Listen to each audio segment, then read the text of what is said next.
Court is now in session for the trial of Mr. Miles Edgeworth. The defence is ready, Your Honour. Very well, apparently the prosecution is also ready. Mr. Von Karma, your opening statement. Very well, no opening statement, so... Not so fast, Judge. I was taking a meaningful pause before speaking. Right, of course.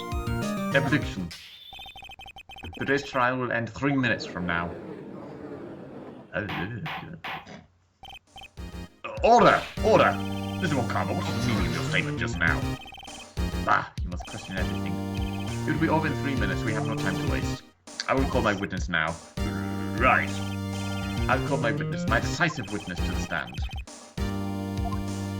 Oh, bollocks. Right, let's play down birds. Witness, your statement.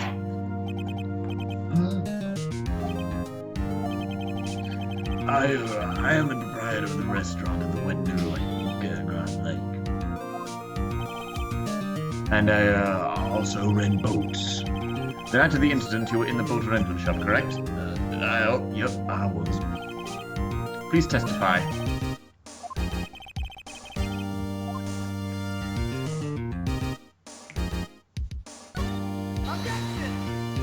Wait a minute! The witness hasn't stated his name yet. Because I did not ask you, Mr. Wright. I predict this trial will end in 3 minutes. Stop asking trivial questions and cooperate. The witness will state his name.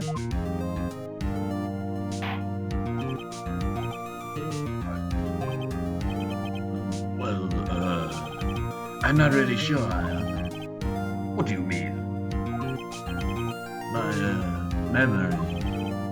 Your Honor, the witness does not remember anything beyond the last several years. Ergo, he cannot recall his own name. He can't recall, you say? Yes, but the incident in question took place 3 days ago. He can testify. Very well. Let's hear his testimony then, shall we? Really, Witness? Really convenient. It was the night of the 24th, just after midnight. I was in the restaurant where I rent boats as usual. Then I heard a bang. When I looked out the window, I saw a boat just floating on the lake. Then I heard another bang. Just about then, the boat comes back to shore and a man walks by my window. Very well. I like to begin the cross-examination. Why is his objection so scary? There's nothing to question in my witness's testimony, ergo no need for cross-examination. Besides, there are only 10 seconds left before our 3 minutes are up. Judge, your verdict, now. Yes. Mr. Wright? What are you saying? Of course I'll cross-examine the witness. Very well. You may begin. Excuse me, Mr. Karma. 3 minutes just passed. I see. Well then, let's just take our time. You may cross-examine the witness.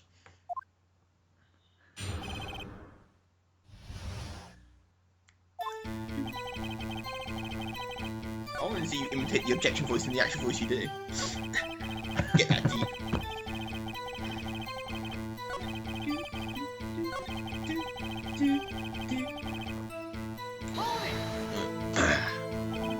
By your window? I up by my window, right outside the window of my little shack. And could you see the man's face? Well, the fog was pretty darn thick, but he was right there in front of me. I saw him. This is a rather important detail. Please add it to your testimony. Tisk.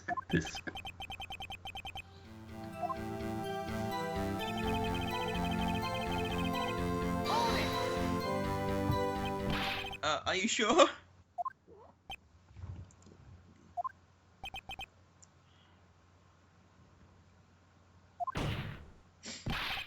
Dad!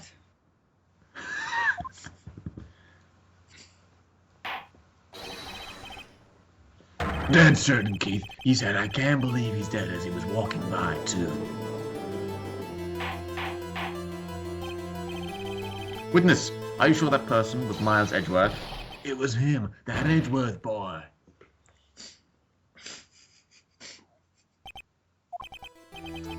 This sounds like decisive evidence indeed. I see no room for doubt.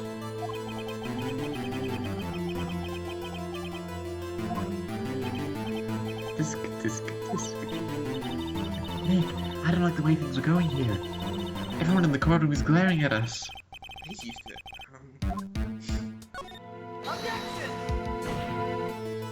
Your Honor, we proved in yesterday's court that it could not have been Edgeworth who fired that gun. Mr. Wright, are you referring to fingerprints from Edgeworth's right hand found on the gun, and a photograph showing a man firing with his left hand?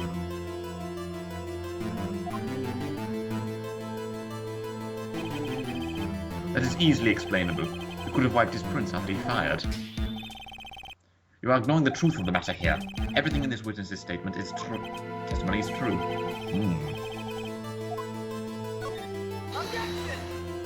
Your Honor, all I have to say, the witness claims that Edgeworth said, I can't believe he's dead. But his word is all we have. If he were telling a lie... Mr. Wright, in a court of law, the evidence tells all. Apparently, you have yet to realize even this basic fact. If you say his testimony is a lie, show us proof. Nick, do we have evidence? It's no good. There's nothing I can do. Are you sure? To be honest, I don't know what to do anymore. Please. Can you hear me, sis? Please. We need your help. Nick needs you. Disc. 3 minutes was perhaps too high an expectation. However, 15 minutes isn't bad. This must be a new record. Enough! The witness may leave the stand. This court sees no reason to continue this trial, nor is there any need for more time to do. This case is extremely clear. I see no room for misinterpretation of the facts.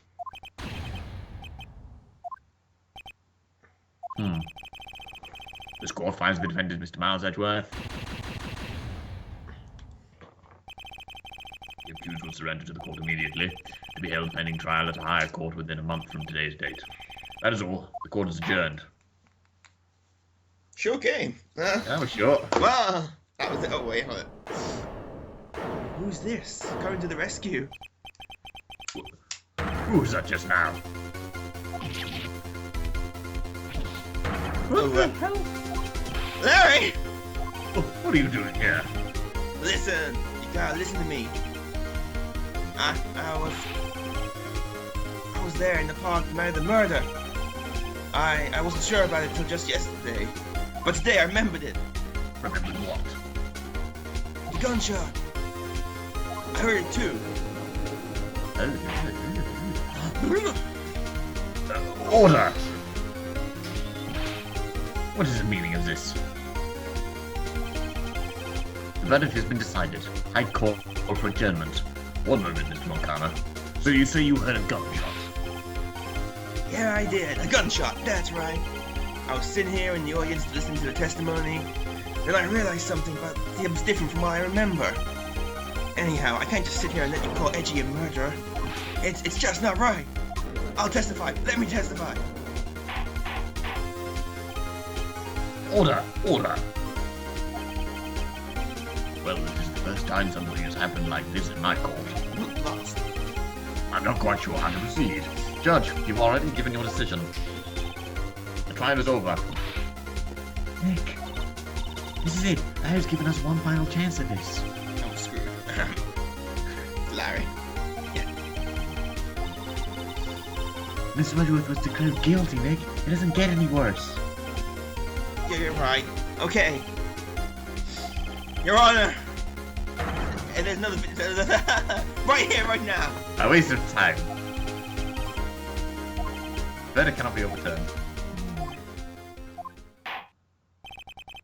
Allow me to speak my opinion. No. In all court proceedings, it is our duty to prevent an inaccurate verdict. In order to make sure no mistake has been made, every witness should be heard. What is this? A fair trial? I withdraw my previous verdict of guilty. Mr. Von Karma, I order you to call this new witness to testify. Now! What? The court will adjourn for a 5-minute recess. After that, we will hear this new witness. Court adjourned. I have new respect for the judge. Pebbles.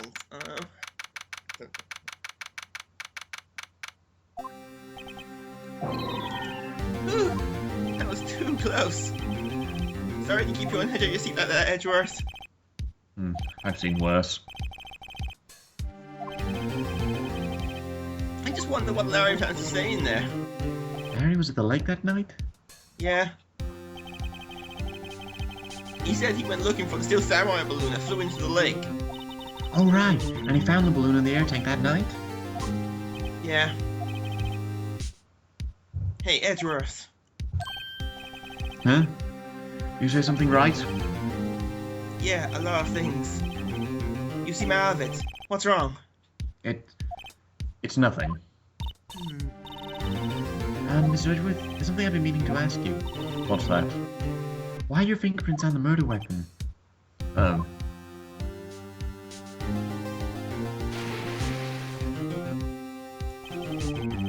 When he fell into the lake, I went into a daze. I couldn't understand what had happened. I couldn't think straight. Then I saw the pistol lying on the floor of the boat in front of me. I picked it up without thinking. I didn't have a reason, really. I see. Right. This might be our chance. A chance? Von Karma has only ever run perfect trials. Perfect trials? Perfectly prepared witnesses, perfectly complete evidence. That's the secret to success. This is the first time he's ever had to deal with something unexpected.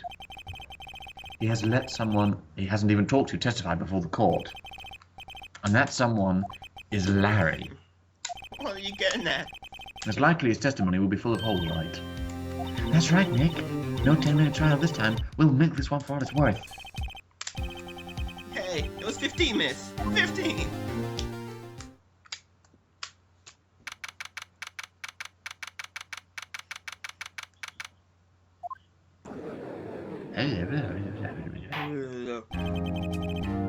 Court is now back in session. Witness, please testify to the court about everything that you saw on the night of December 24th. Yeah. Right, leave it to me.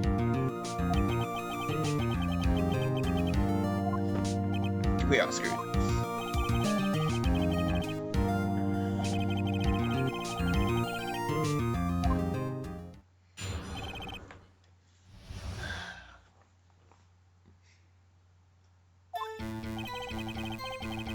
That night, I was out in the boat in the lake.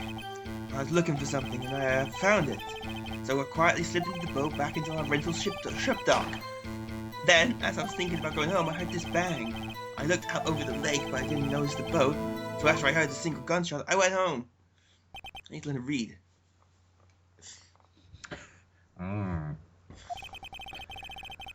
That was unusually vague testimony, even for this court. In any matter, Mr. Wright, you may begin your cross-examination. Yes, Your Honor. What's wrong, Nick? It's Larry. I have no idea what he's going to say if I press him. I'm a little scared. Well, we've come this far. There's no way to go before it, Nick. The only way is up. Okay. Save the musical interlude for the end. Something wrong, Mr. Wright? There were so many things wrong, I don't know where to begin. Well, okay. First of all, what time was it? Oh, it was after 11 when I was out on the boat. But by the time everyone had gone home for the night, so I waited until the coast was clear, so to speak. And why were you out on the boat at such a late hour?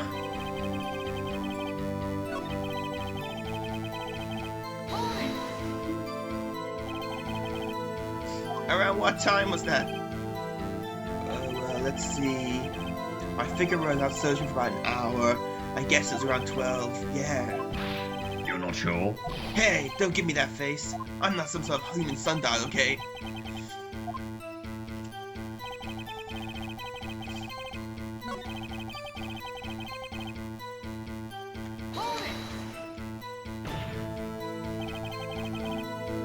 Wasn't there a boat in the lake? Alcatraz. Order! Well, Mr. Butz? Whoa! Everyone just calm down, okay? I mean, it was real foggy that night. I'm not sure whether there was a boat out there or not.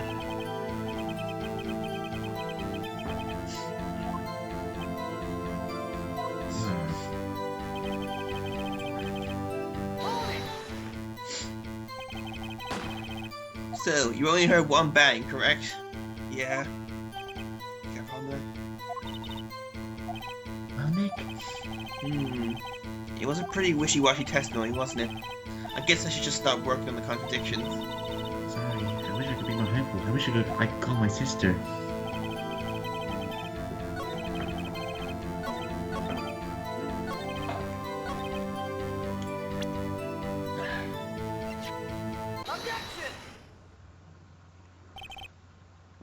Wait a sec, Larry. What? You only heard one bang. You're sure?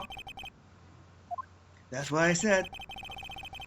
But Miss Laura Hart testified yesterday that she heard 2 bangs, and the old man just noticed the same thing. They both had 2 gunshots that night. Huh? Were you even listening? Were you paying attention at all to what they said? Yo, Nick, please.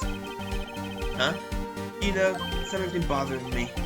I'm a witness, see? I'm a customer here. So you gotta treat me nice and stuff, okay? Mr. Butz, What? you only had 1 gunshot? Are you sure? Well, to tell you the truth, I'm not sure. Yeah? Not sure? How could you not be sure? Yeah, well, I might have missed the other gunshot. I was listening to something else. Something else? My radio, dude. On my headphones. What? Order! And stop that booing. Mr. Butz, you were listening to a radio on earphones? Yeah, so what? That's a crime? I listen to my radio, everyone listens to radio. What's the big deal? Mr. Moncalma, your opinion? Waste of time. I do not accept this witness, nor his shoddy testimony. Well, Mr. Wright, should he continue the testimony? Sadly, yes. Your Honor. Mr. Butz, please allow the witness to continue his testimony. Nothing is more pitiful than a lawyer who doesn't know when he's lost. Very well, Mr. Butz. Please give your testimony and be sure to include details like your radio. Right, leave it to me. Mr. Butz may look like an idiot and behave like an idiot, but don't let that fool you. Mr. Butz, he really is an idiot. He's an idiot. Not a grouch over there. It's lonely being alone on Christmas Eve. That's why I was listening to all request show on the radio, see? I was listening to the real booming loud like, but I'm sure I heard that gunshot. I remember exactly what DJ was saying when I heard it too. You were listening to your radio at a high volume? Yeah, what's the big problem? Can a man listen to his radio in peace? Isn't this a free country? We don't know what country this is. Japan, America, combination. Judge, can you believe a word this witness says? What he heard was probably nothing more than a drumbeat from the radio. True enough, it is difficult to believe this testimony. Wait, Your Honor. The witness said he remembers exactly what DJ said when he heard the gunshot.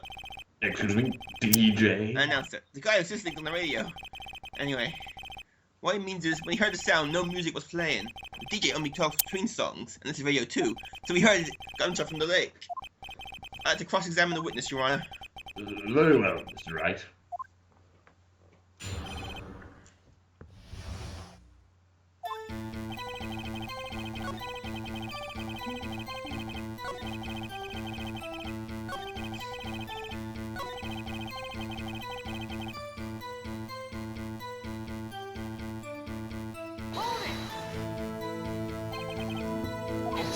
What did he say? Mr. Wright, please cease these pointless questions. What possible good could... Indeed, Mr. Moncalma has a point. I think he died there momentarily. Allow the question only in some cases. You're just drunk. We should care, Your Honor. Of course we should. Why? Well, how do you know if we don't ask him, Fine, very well. Mr. Butz, please testify to the court. What was the radio announcer saying when you heard the shot? I'm gonna drink this sherry over here. Nice sherry.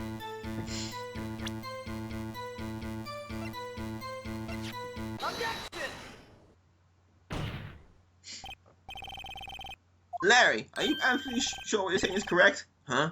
What's with the face? You look scary, dude. Hey, if you're trying to scare me, better. You know I don't scare easily.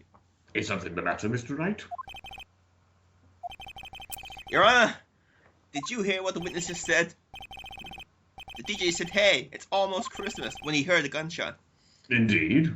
And? Sherry. Almost Christmas means it wasn't Christmas. Do you realize what this means? When he heard the gunshot, it was still Christmas Eve. That would seem to be the case, yes. That contradicts the two testimonies we've heard so far, Your Honor.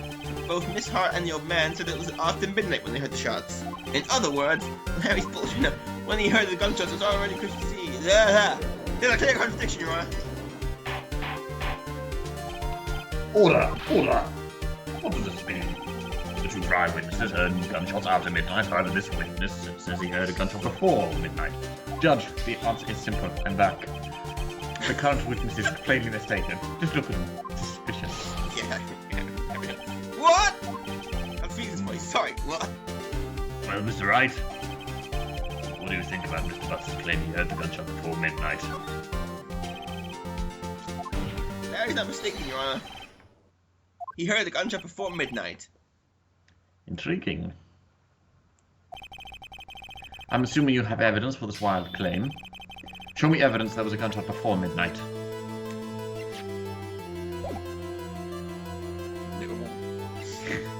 Eat this! Parrot. Evidence is parrot. Look at this photograph. It's radiant. It was taken by a witness yesterday, Miss Hart, with our automatic camera. The timestamp on the photo reads December 24, 11:50 p.m. Oh yeah? Oh yeah. There's nothing on the lake in this picture. Your Honor, the real issue here is not why nothing is shown in this photograph. It is why this photograph exists at all. What do you mean? Your Honor, that's all I have. This photograph was taken by an automatic camera. The camera was set to go off in response to a loud noise. Aha! Just correct! There was a loud noise in the lake at 11:50 p.m. This is why the photograph was taken. In other words, when Larry heard the gunshot, it was most definitely Christmas Eve. Indeed, it would seem that is the case. Then, where does that leave us? Miss Hart had testified that she heard the gunshots after midnight. Are you claiming she was mistaken? Not at all, Your Honor. It is the fact that the camera also triggered at 15 minutes after midnight. Your Honor. That's right, there were two sets of gunshots between 5 minutes between them.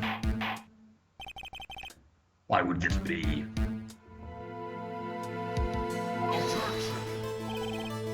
Don't be fooled, Judge. The camera was set to respond to loud noises. Yes. There's no proof that the loud noise at 11:50 was a gunshot. Why the witness could have sneezed, triggering the camera. Hey, my nose is clear at night, man. Clear! Well, Mr. Wright, there's no turning back now.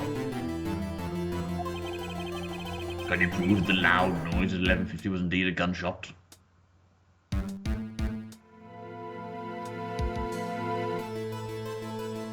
Apparently not.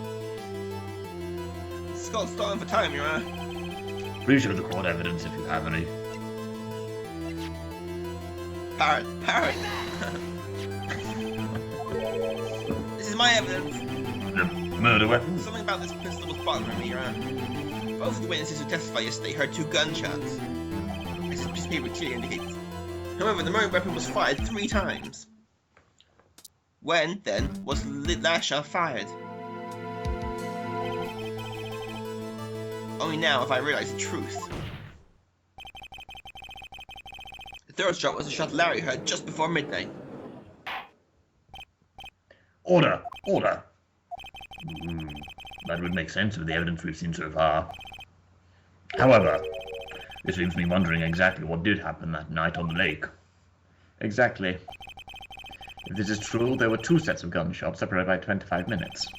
One at 11:50 and another at 15 minutes after midnight. Why, I ask you, why?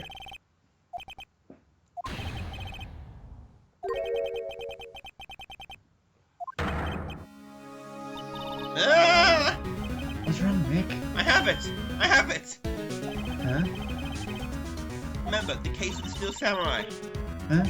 Yeah, of course I remember. The murders in this case were the same idea as the murder in this case.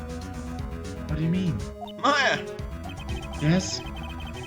If we don't figure this out now, we'll never overturn Edward's guilty verdict. I've got a hunch, and I'm gonna run with it. Right. I mean, is it safe? Safe? We've already gotten the guilty verdict. We have nothing to lose. You just watch and let me know if I say anything that sounds fishy, okay? Right, Nick. Everything is... Your Honor! Yes, Mr. Wright? Testimony just now has cleared up the entire case. What do you mean, Mr. Wright? Disc. So you finally realize the truth? There can be no other murderer other than Miles Edgeworth himself. Wrong, Von Palmer. A man was shot in the night, but it wasn't Edward who did the shooting. Listen, Rocky. Take a deep breath and consider the facts. At the time of the murder, one boat was on that lake. This was shown by the witness's photograph. The defendant, Edgeworth, and the victim, Robert Hammond, were on that boat.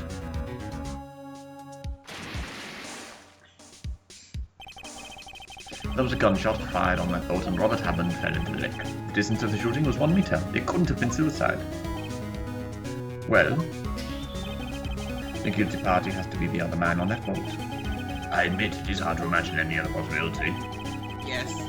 But this assumes that the victim was shot at 15 minutes after midnight. What do you mean by that, Mr. Wright? We have photographic evidence of the time of the shooting. The timestamp on the photo says 04:15.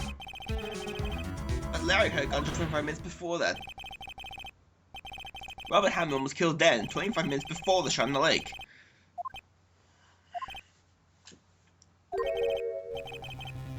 Mr. Wright, are you quite mad? Explain who is this sitting on the boat? Who is it? Ooh. Of course it was Edgeworth, and the murderer. After the murderer killed Robert Hammond at 11:50, he assumed the guise of Mr. Hammond and met Edgeworth.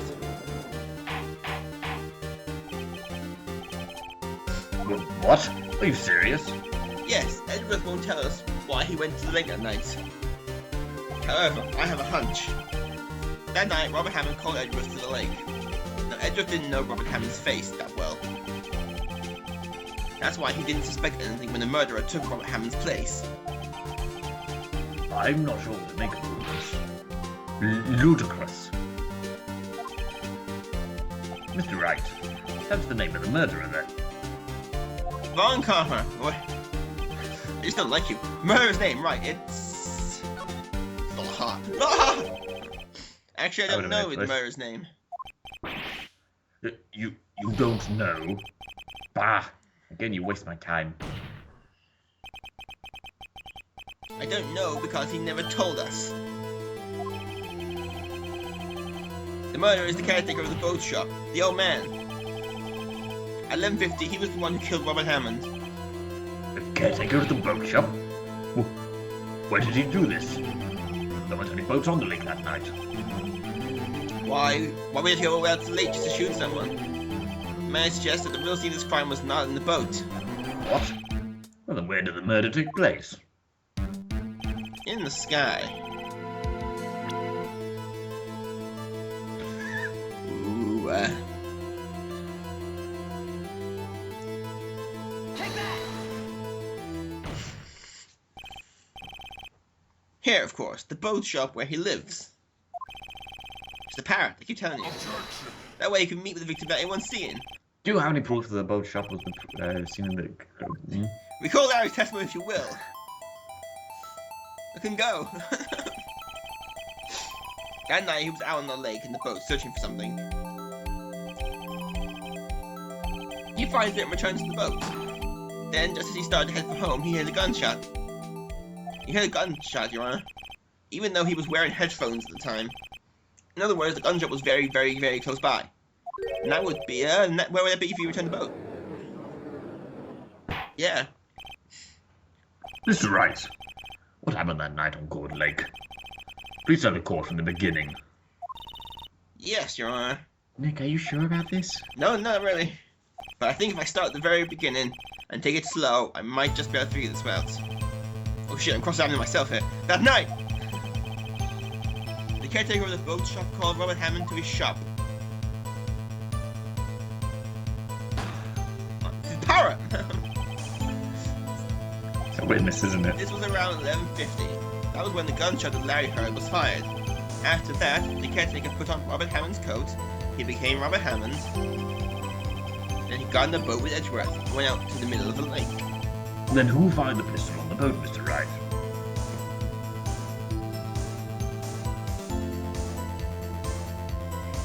I think one option. Oh yeah. Of course, it was the murderer who shot the pistol. He shot twice, both missed Edgeworth on purpose. Wait a minute.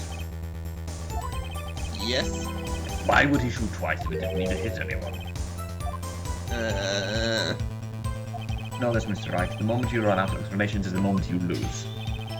Tell us why the murderer had to fire twice. Specialist. I believe he shot twice to create a witness, Your Honor. Create a witness? The murderer lifts his pistol and fires one shot. That ensures that anyone who heard the shot would look at the lake. Indeed, Miss Hart did exactly that after hearing the first gunshot. Next, the murderer waits a bit, then he fires again. Then...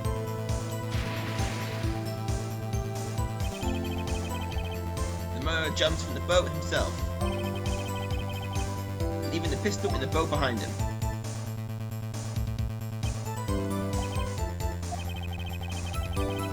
I see. Someone looking from there to the lake will appear that one of the men on the boat shot the other.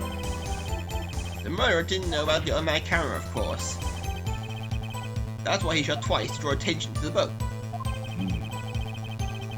Once he realized that, everything else falls into place. The boat shop caretaker swam back to the shop, then he put Mr. Hammond's wet coat back on the body, and threw the body into the lake.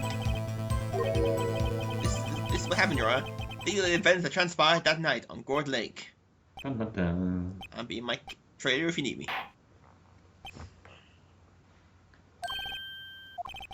Bailiff, bring out the witness once more. Boat shop caretaker, quietly. Quickly. Quickly. Quietly. Quietly and quickly. I want to know the services here for my sherry. Very well, while we were waiting for the caretaker, I would like to ask the defendant, Miles Edgeworth, a few questions. Mr. Edgeworth, please take a stand. Where did you get this sherry from? It's bloody brilliant. Mr. Edgeworth, you heard what the defense has said? Yes. Well, why did you go to the lake that night? What Wright said was mostly correct. Astonishingly so, actually. Yes. Several days ago, I received a letter. The letter was signed Robert Hammond. He asked me to come to the boat shop by the lake at midnight on Christmas Eve. He said he had something very important to discuss with me.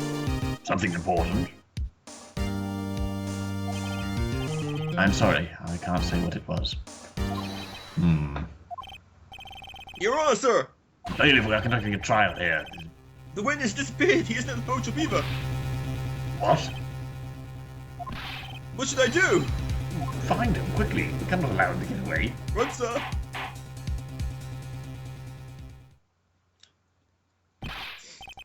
Mr. O'Connor, your witness has disappeared. Convenient. A search warrant has already been issued. It goes without saying that I cannot declare a verdict under these circumstances. I will extend the trial until tomorrow, the final day allowed. I request that the police department utilize all its forces to find this witness. Am I understood? One more thing. One more suggestion now. Yeah, I got that as well. Just who is that boat shop caretaker? I think his identity has become very important to this trial. I want him, and I want to know who he is. Very well. Court is adjourned. For the realsies this time. Time for some more sherry. Oh yes, Mrs. Judge will like this. Him singing. Yeah, Nick, you did it! Yeah. Well, at least we got out from under the guilty verdict. Morale Larry, that was something else. Even when Karma didn't know what to do with the testimony, Larry really helped us out. Sure, once I sifted through his unique testimony. Still, he did save us. I wish our cases weren't so down to the wire all the time. I know what you mean. Sometimes I feel like it's us on trial instead of our clients. Especially the video game side. Hey, Edgeworth! Mr. Edgeworth? Did you say something? Don't look so pained. I mean, it looks like you're probably going to get off the hook. You could try to smile just a little. Relax. I'm sorry. But affair's not over for me yet. What do you mean? Right, there's something that's been troubling me for a long time now. Kiss me. And I don't know whether to tell you. See? Edgeworth! No, there's so little time left. I want to tell you to get it off my chest, but I can't make up my mind. I know where that. What was that about, Edgeworth? It's a nightmare I've had. A memory of a crime I committed. A crime you committed? A memory of a murder. Dun, dun, dun, dun. To be continued. The judge just saying in the court. Oh, yes. Next time, hungover judge.